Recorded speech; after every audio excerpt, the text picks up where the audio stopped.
My fiancée pressed her lips against her ex's mouth at our engagement celebration. When I confronted her, she didn't apologize. Instead, she smirked, dismissed my reaction as fragile insecurity, and waved it off like it was nothing. I left without saying another word. The real twist, though, came the next day. Something her father revealed that completely shattered what little I had left of my trust. I'm 28, and just last night I walked away from what was supposed to be the happiest night of my life. Since then, my phone hasn't stopped buzzing, but I've ignored every call and text. I need to get this out before I lose my grip on reality. I've always been careful with matters of the heart. Friends even jokingly call me Safety Jacks, because I take relationships as seriously as I take skydiving. Triple-checked, fully thought out, and never rushed. I've always kept my guard up, never diving in until I was sure everything made sense. I thought I had a pretty good system for avoiding heartbreak. That was, until Zelina came into my life 2 years ago and blew my carefully constructed walls to pieces. We met on Hinge. I still remember doing a double take when I saw her profile. She was stunning, way out of my league if I'm being honest. I assumed she'd swipe left without hesitation, but she didn't.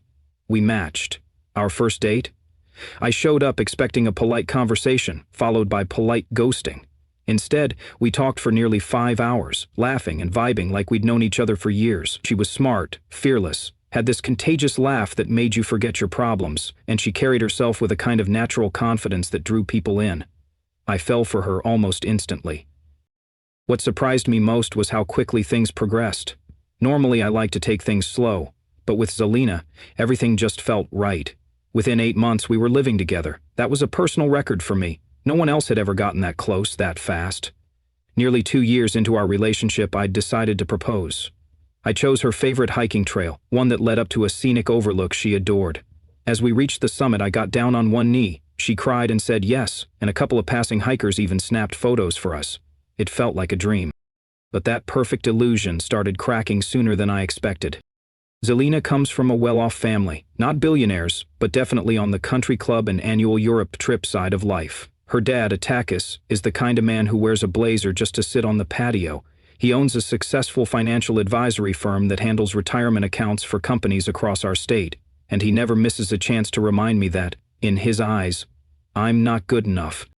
I run my own solar panel installation company. It's something I built from the ground up after apprenticing under another contractor. 3 years later, I've got 4 employees, steady work, and a solid client base. I take pride in what I've created. But to Takis, I'm just a glorified handyman. Every time I see him, he greets me with that same smug tone. How's the rooftop climbing business? Never once bothering to remember the name of my company or what I do. Is condescending and constant. Zelina always brushed it off. Ignore him, she'd say. He doesn't matter, and I love you for you, not for your bank account. I believed her. Our engagement party was held at her family's country club last month. Nothing too extravagant, about 70 guests, an open bar, some jazz music playing softly in the background. Everyone seemed to be having a good time. I was mingling, thanking guests for coming, when I noticed someone walk in, who froze the smile right off my face. Draven. Yeah. He was Zelina's college boyfriend, the guy she'd been with for nearly 4 years before we ever met. Tall, with chiseled features, the kind of guy who always looks like he's in an expensive cologne ad. He works at some big shot investment firm, and the sleek, imported car he pulled up in probably cost more than my business's yearly revenue. I stared at him for a second, genuinely confused. I found Zila chatting with her cousins and asked, "Why is your ex here?" She gave me that look people give when they think you've just asked the dumbest question on earth. "His parents are friends with my parents," she said casually. "It would have been weird to leave him out." I blinked. "You didn't think to give me a heads up?" "I honestly didn't think it mattered," she shrugged. "We broke up ages ago. It's not a thing." Maybe it shouldn't have been a thing, but the way her eyes kept drifting toward him throughout the night made it feel like one.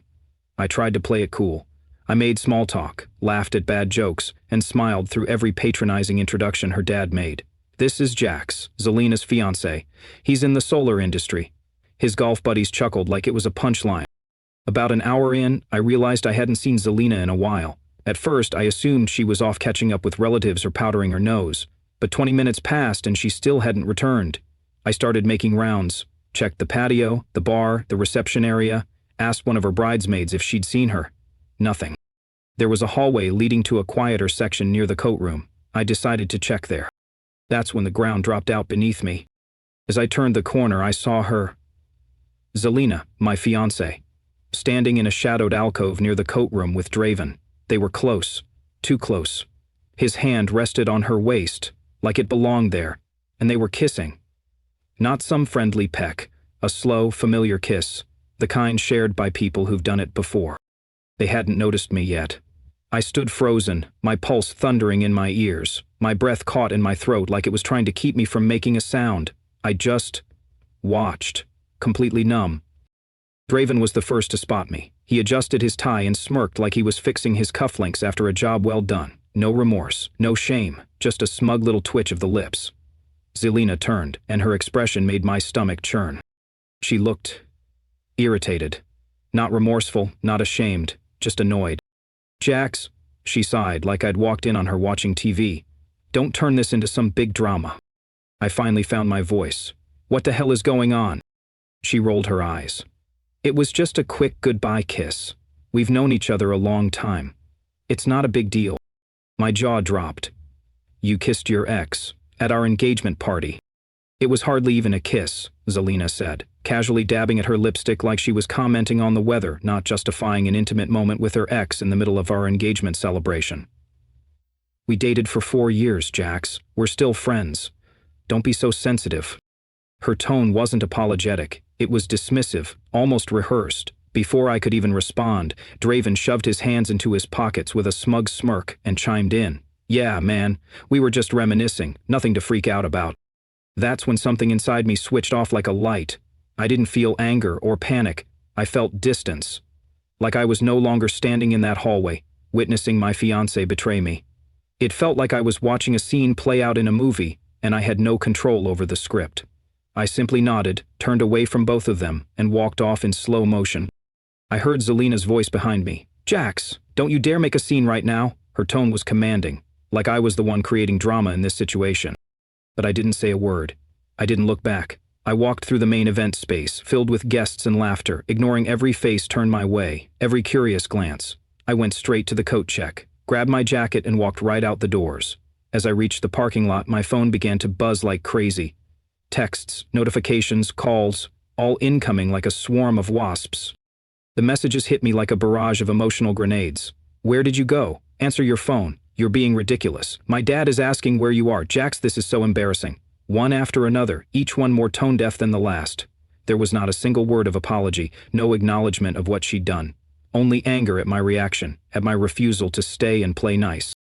I turned my phone off and just drove. I didn't have a destination. I just needed to get away. Away from the country club, from the betrayal, from the suffocating sense of humiliation that clung to me like smoke.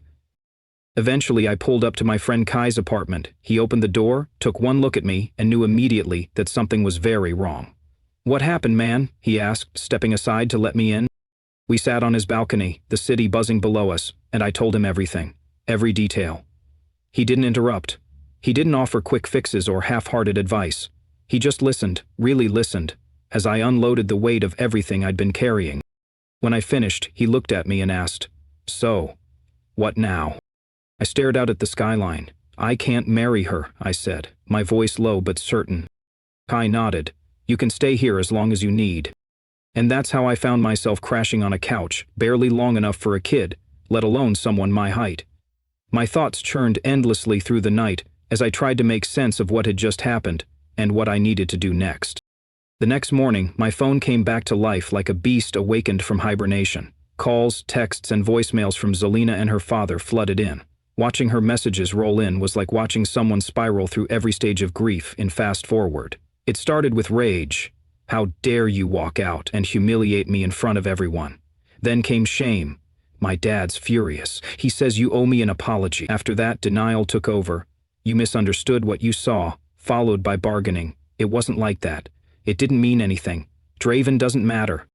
But the voicemails from her dad, Attakis, were in a category of their own. The first one was pure fury. "You need to come back right now and apologize to Zelina. Do you know how many people traveled for this event? Your behavior is disgraceful." The next was more measured, but even more infuriating. "Jax, I understand this might be upsetting, but this isn't how responsible adults act. Call me back so we can settle this privately, like mature men." I didn't respond to any of it. I turned my phone off again. The idea of engaging with them made me feel physically sick. With Kai off to work for the day, I had the place to myself and finally some space to think. And with that space came clarity. I started reevaluating the entire relationship, not just the betrayal at the party, but all the subtle signals I had ignored. 2 years with Zelina, and I now saw how often she had made underhanded comments about my business. Once you land some real contracts, or maybe when you can afford a real team, she'd say, always cloaked as encouragement but laced with condescension. Whenever we were around her affluent friends, she'd say, "This is Jax, he owns a business," never elaborating, never explaining the value of what I did, like she were ashamed of how I made my living. Solar energy was a joke compared to finance and private equity. I remembered how she'd often take her father's side when he'd make passive-aggressive digs at my career. "He's just old-fashioned, don't take it personally," she'd say with a laugh. I remembered the time she had rolled her eyes at my clothes and dropped not-so-subtle hints that I should update my style. I remembered how, when Draven's name came up in conversation, she'd always change the subject quickly, like there was more to their story than she wanted to share. By 3 p.m. I knew what I had to do. I sent a quick text to Marcus, one of my employees and a longtime friend, asking if he could help me move some things out of the apartment. Without hesitation, he said he'd be there within the hour, truck ready. We met at the apartment and loaded up everything I couldn't live without, essentials only, clothes, my tools, sentimental items, things that mattered. It took 2 hours, and by the end the place already felt like someone else's home. Before I left, I walked into the kitchen, pulled out the velvet box that held my grandmother's engagement ring, the one I had used to propose, and placed it carefully on the counter. Next to it I left a handwritten note that simply read, "Goodbye, kiss." Then I blocked her number, blocked her socials. I knew how the conversation would go. She'd gaslight me, spin the narrative, tell me I was overreacting, make me doubt myself, maybe even pull tears out of nowhere to twist the blade of guilt. I wasn't going to let her manipulate me again. I didn't owe her that chance. That night, while Marcus and I grabbed burgers after the move, Kai texted me, "Your girl just showed up at my door crying." She had come looking for me, playing the hurt victim role. Kai told her I wasn't there and didn't know when I'd be back. She didn't believe him. She accused him of hiding me. I guess she thought that, if she showed up in tears, I'd come running. When I returned to Kai's, there was a piece of paper taped to the front door, with my name scribbled across it. Inside the envelope was a long, emotionally chaotic letter from Zelina. The handwriting started neat, but turned increasingly shaky as the paragraphs went on. She poured her heart out. At least, that's what it was supposed to look like. She claimed the kiss had been a momentary lapse, completely meaningless, the result of nostalgia and poor judgment. She and Draven had just been reminiscing about old college days, she wrote, and the kiss just sort of happened. According to her, it was an innocent mistake, not a betrayal. Then came the emotional hook. She was devastated that I would even consider walking away from everything we had built over a small slip-up. She begged me to call her, to hear her out, to not let our entire future be destroyed by what she described as a single, thoughtless moment. I read the whole thing once. Then, without hesitation, I tore it in half and dropped the pieces into Kai's kitchen trash can. Some things don't deserve a response. The following day, I set about doing the practical things that come with ending a major chapter in life. I spent my morning calling every vendor we'd hired for the wedding, caterers, photographers, rental companies, and the venue. I explained to each one that the wedding had been called off and asked about their cancellation policies. Since I'd insisted on paying for about half the deposits myself, despite her parents covering the majority, I had some financial skin in the game. Most of the vendors were surprisingly sympathetic. A few even offered partial refunds once I gave a vague explanation about personal circumstances. By lunchtime, the wedding was officially off. As I wrapped up the final call with the florist, my phone buzzed again. It was a number I didn't recognize. I hesitated. My first thought was that Zelina might be calling from someone else's phone. I nearly declined the call, but something told me to pick up. "Jax, don't hang up," came the voice on the other end. I recognized it instantly. Draven. I stayed silent. "We should talk," he said quickly. "About what happened?" "There's nothing to discuss," I replied flatly. "Look, man, I just want to explain. That kiss, it wasn't planned. We were just catching up, talking about college memories, and it just happened. It didn't mean anything." "So do you routinely kiss all your exes when reminiscing?" I asked. "Or just the ones who are engaged?" He exhaled heavily. "It was a mistake, a one-time thing. Zelina loves you. She's a mess right now." "Spare me," I snapped. "Why do you even care? Feeling guilty?" There was a pause. I don't want to be the reason someone else's relationship ends. That's not who I am. You're not the reason, I said. Zelina made her decision when she kissed you, and I made mine when I walked away. Conversation's over. I ended the call and blocked his number. That was the last time I intended to hear from him. Later that afternoon, Zelina's father called. Repeatedly. I ignored the first few, but on the fourth attempt I finally picked up. What? I answered, not bothering to mask my irritation. We need to discuss the situation between you and my daughter, he said, his voice cold and calculated. There's nothing to discuss, I told him. It's over. Now don't be hasty, he said, slipping into his usual patronizing tone. People make mistakes. Is she sorry it happened or just sorry I saw it? I asked. He paused. Jax, I understand you're emotional right now, but maybe there's a way to handle this that doesn't destroy everything. Perhaps we can come to an arrangement. Arrangement? I repeated, my voice sharp with disbelief. Well, he began, I know your business is still in its early growth stages. I could assist, offer a loan, a bit of capital to help you expand. In return, you and Zelina could postpone the wedding. Take some time to work through this. Rough patch? I was stunned. Are you seriously trying to bribe me to stay with your daughter after she cheated on me? I wouldn't put it that way, he replied, unfazed. I'm simply offering support during a difficult period. For both of you. No thanks, I said and hung up immediately. The call left me with more questions than answers. Why was Attakis so invested in this engagement? It wasn't like he ever approved of me. Maybe it was about appearances. Maybe it was about control. But whatever it was, I no longer cared. Now I'm still at Kai's, trying to piece together what my next move looks like. I've told a few close friends what happened. I'm not out here trying to smear Zelina's name, but I'm not hiding the truth either. When people ask why I suddenly moved out, I tell them the truth. The weirdest part of all this is how numb I feel. I'm not even angry anymore. Just done. Like some internal switch shut off the moment I saw them in that hallway. I'd given this relationship my full effort, my loyalty, my trust, my time. And it still wasn't enough. She still wanted something, or someone else. The part that hurt the most wasn't even the kiss. It was the way she reacted afterward. The dismissiveness, the irritation, like I were the one being unreasonable. No guilt, no heartfelt apology, just an annoyance that I dared to react. Right now, I'm just trying to stabilize. I've got a solid lead on an apartment that might be available next week. Small place, 1 bedroom, but it's enough. I'm trying to take things one day at a time and, yeah, part of me wonders, am I overreacting? It's been a week since that disaster of an engagement party, and a lot has changed. I signed a 6-month lease on that apartment. It's nothing special, just a basic unit in a quiet neighborhood, but it's mine, and Zelina doesn't know where it is. That's enough for now. I moved in 3 days ago with what little I managed to salvage from our old place. I don't have much furniture yet, just a mattress on the floor, my laptop, and a TV balanced on a plastic storage bin. But oddly enough, it feels like freedom. I had hoped the move would buy me some peace, some breathing room, but Zelina wasn't done. Since she couldn't call me, still blocked, she decided to confront me in person. On Monday, while I was at work, she showed up at a client's property.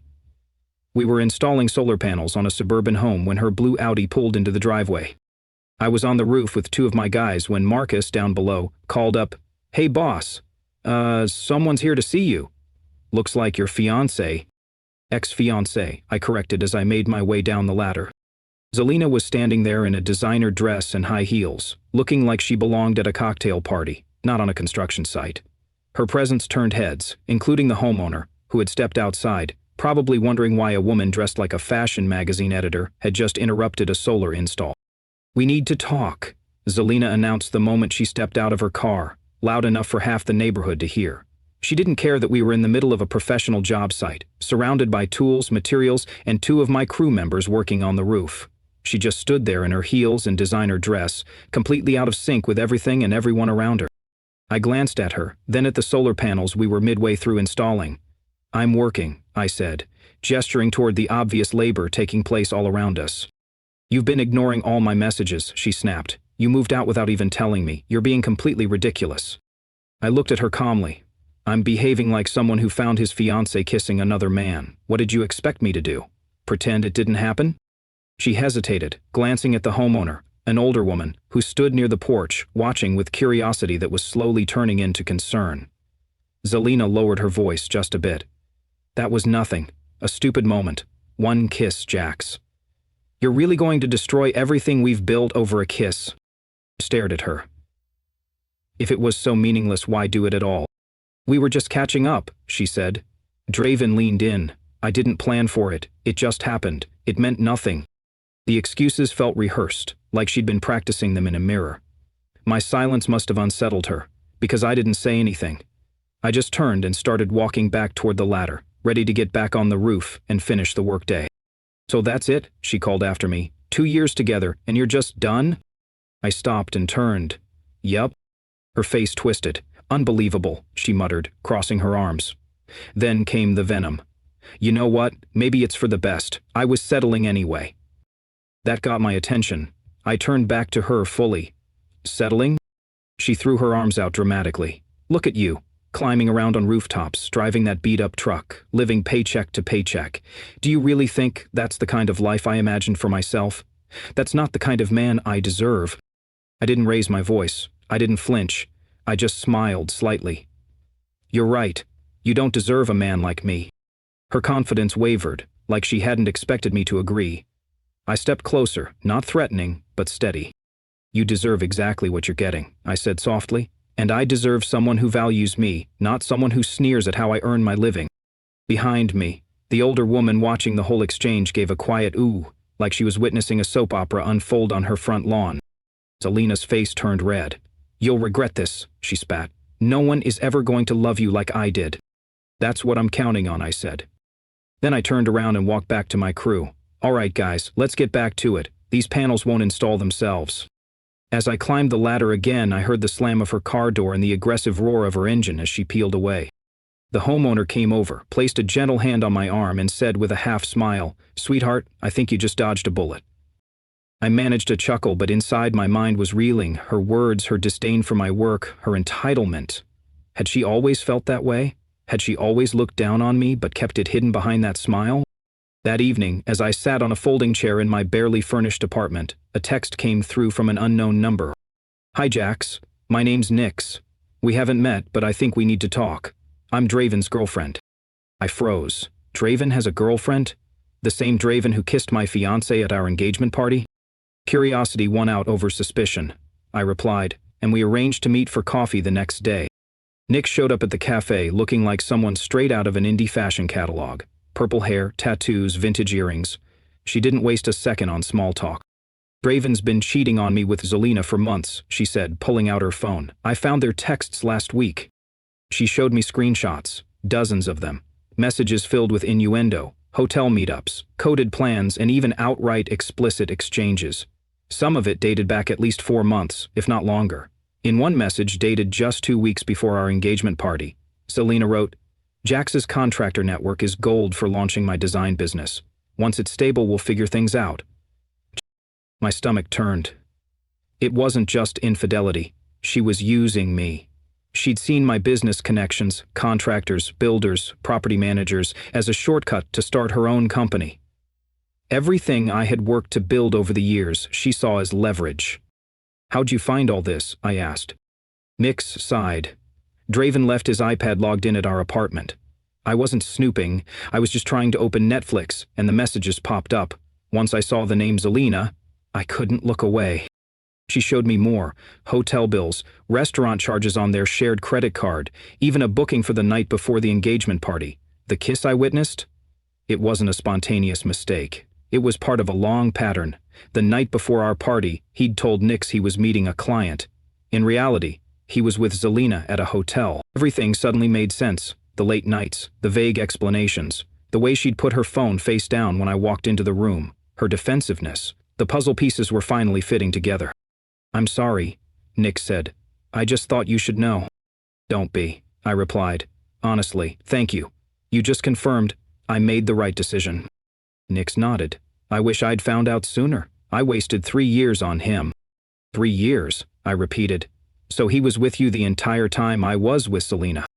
Seems like it, she said bitterly.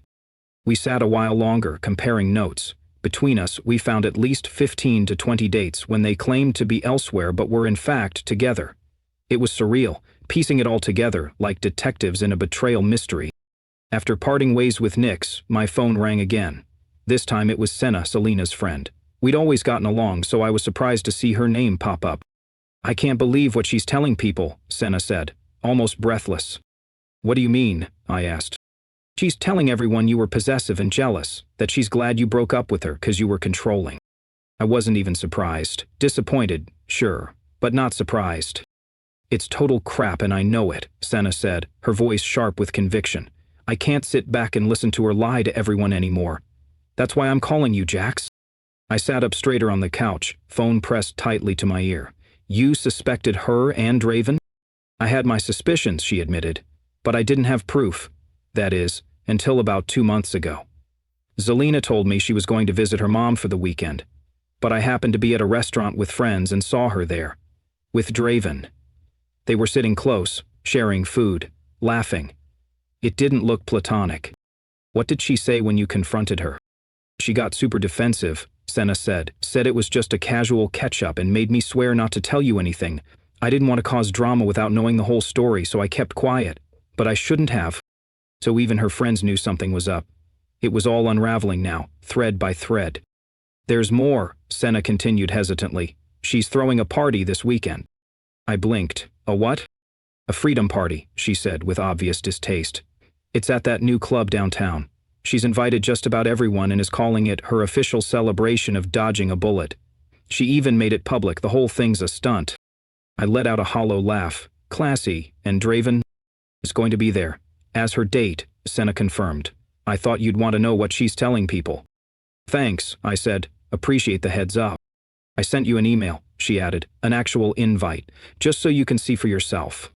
When I checked my inbox, there it was. A digital flyer with a glam photo of Zelina in a cocktail dress, mid-laugh, with the caption, "Finally free and living my best life." It made my skin crawl. Without a second thought, I forwarded to Attakis with no explanation. 10 minutes later my phone rang. "What is the meaning of this?" he barked the moment I answered.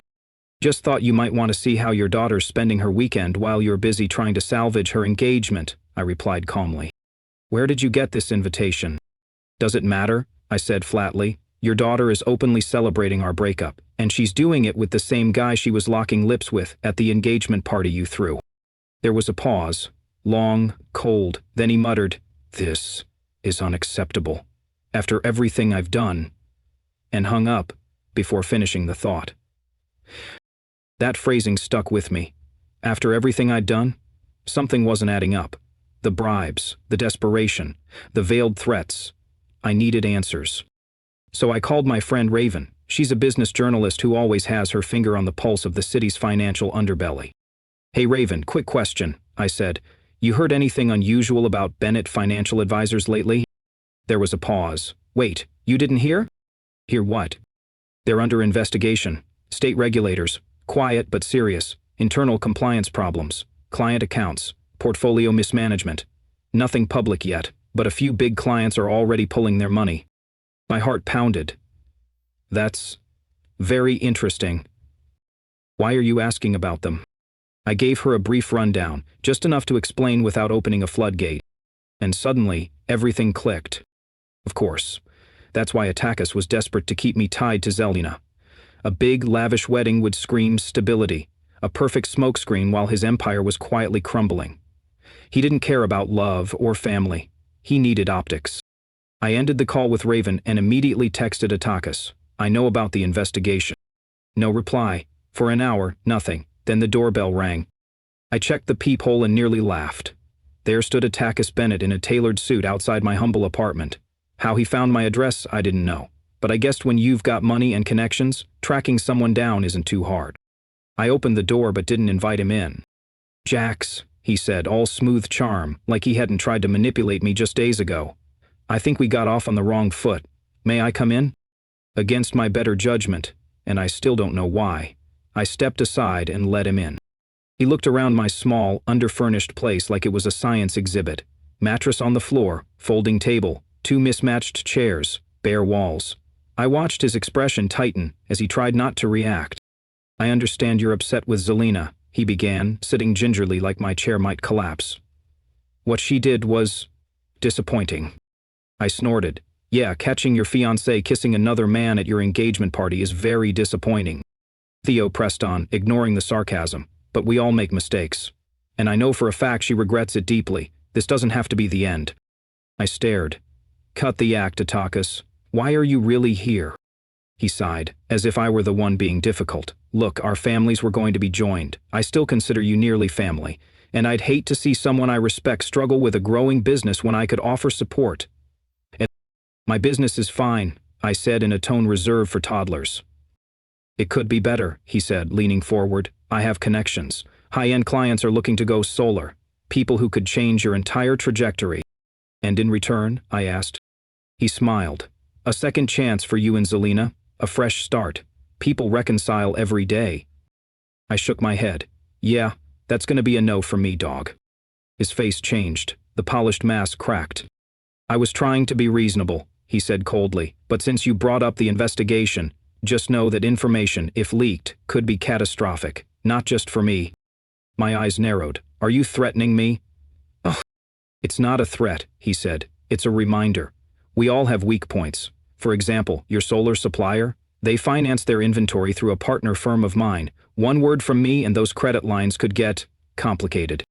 My stomach dropped. So this wasn't just manipulation, it was extortion. If my main supplier had cut off my payment terms, it would have been catastrophic.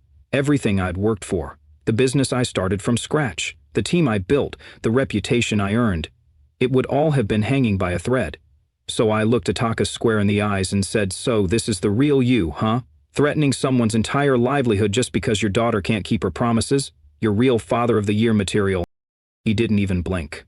I prefer to think of it as protecting my family's interests, he replied smoothly, like he hadn't just tried to blackmail me. He stood up, buttoning his suit jacket like he was finishing a business deal. Think about my offer, he added. Help with high-end clients, valuable exposure, in exchange for your silence, and reconciliation with Zelina. Or you can take your chances with the alternative. He walked out like he hadn't just tried to burn my world down with a polite smile. I sat back on my mattress, which was still just on the floor of my apartment, staring up at the ceiling like I was trying to find a reset button in the popcorn texture. My life had officially entered bad Netflix drama territory. I spent the next several hours calling other solar suppliers, researching alternatives, and crunching numbers. Plan B was possible, but it would cost me more. It would be harder. The idea of crawling back to Zelina just to save my business made me feel physically ill. I'd rather lose everything and start from zero than sell my soul to a family that saw people as pawns. So that's where I found myself, trying to secure my company's future while navigating a minefield of drama left in the wake of a broken engagement and a broken trust. I wasn't going out of my way to trash Zelina to anyone, but the truth has a way of spreading. Senna had seen the real situation. Nyx had exposed the lies, and her own actions, her arrogance, her public humiliation of me, had become her own undoing. Word was getting around, and not from me. Strangely, I didn't even feel angry anymore. Not towards Zelina. Just a kind of hollow relief. Relief that I'd discovered who she really was before I'd signed any marriage license. Relief that I wasn't planning a wedding with someone who was using me for my connections and cheating behind my back. But Atakas' threats still lingered like smoke in the air. This business was my life. I had 4 employees who depended on me. I had clients waiting for installations. And while I was confident in what I'd built, the idea that someone with his reach could sabotage it overnight was terrifying. That kiss, what I thought was the worst moment of my life, might have actually saved me. It ripped the curtain down and showed me what was behind it: lies, manipulation, and a family who only saw me as leverage. Life's weird like that. A couple of weeks passed. The weekend of Zelina's much-hyped freedom party arrived. I obviously didn't go, but that didn't stop the updates from rolling in. According to Senna and a few others who had been there, the night did not go according to plan. Zelina arrived at the club in full glam, on Draven's arm, acting like she'd just been released from a prison sentence. She told anyone who would listen that I had been possessive, jealous, and toxic, that I'd tried to control her, and she was finally living her truth. But about an hour into her triumphant celebration, guess who showed up? Atakas. He marched straight across the dance floor, right up to Zelina and Draven. And in front of everyone, guests, club staff, strangers, he exploded. Called Draven a worthless parasite and Zelina an ungrateful brat. He shouted that her credit cards were canceled, her allowance revoked, and she had exactly 2 weeks to vacate the apartment he'd been funding. Zelina, who had probably envisioned herself as the star of the night, lost it. She screamed back at him, shouting that he couldn't control her life anymore. Draven apparently stood there awkwardly, not even trying to intervene. The whole thing ended with the club's security escorting all 3 of them out. The next morning, I got a text from an unknown number. It was Zelina, using someone else's phone. The message was a long rambling paragraph about how sorry she was, how Draven had manipulated her, how she'd made the biggest mistake of her life, and how she hoped we could talk. I didn't reply. Later that day, I got a call from Nyx. "Did you hear about the rest of the party drama?" she asked. "I got some highlights," I said. "Well, here's the rest. Draven came crawling back to me," she said with a tired laugh. Zelina was crazy, that they'd just been casually hooking up, and she took things too far, swore he never promised her anything. "And what did you say?" I asked. "I told him to take a hike, but I thought you'd want to know, they're already turning on each other." That was satisfying to hear, not in a petty way, but in the karmic justice kind of way. Still, I couldn't fully relax. I was still on edge about Attakis and what he might pull. Monday morning, my main supplier called. My heart dropped. I braced myself, thinking the hammer was about to fall. Instead, the rep was cheerful. "Hey Jax, just checking in. Everything good with your account?" Yeah, I said cautiously. "Why?" "No reason, just routine," they replied. "Actually, we're considering increasing your credit line. You've got a great payment history and seem to be taking on more projects." I was stunned. Attakis hadn't followed through. That same afternoon, I bumped into a guy I knew from a rival financial firm. Over casual conversation, he mentioned that Bennett Financial was in hot water. Clients were leaving, regulators were closing in, and Attakis was scrambling. I guess he had bigger problems than messing with my solar business. That evening, I got one last message from Zelina, this time from her actual number. "Jax, please, my dad cut me off completely. I need to talk." I blocked the number. Again, not my circus, not my monkeys. The strange thing? I'm doing better than I've felt in months. It's like a storm passed and left the sky clearer. I didn't realize how much energy I was burning trying to be good enough for Zelina and her world, trying to meet their expectations, trying to make myself smaller to fit their version of success. Now I'm finally breathing again. My company is thriving.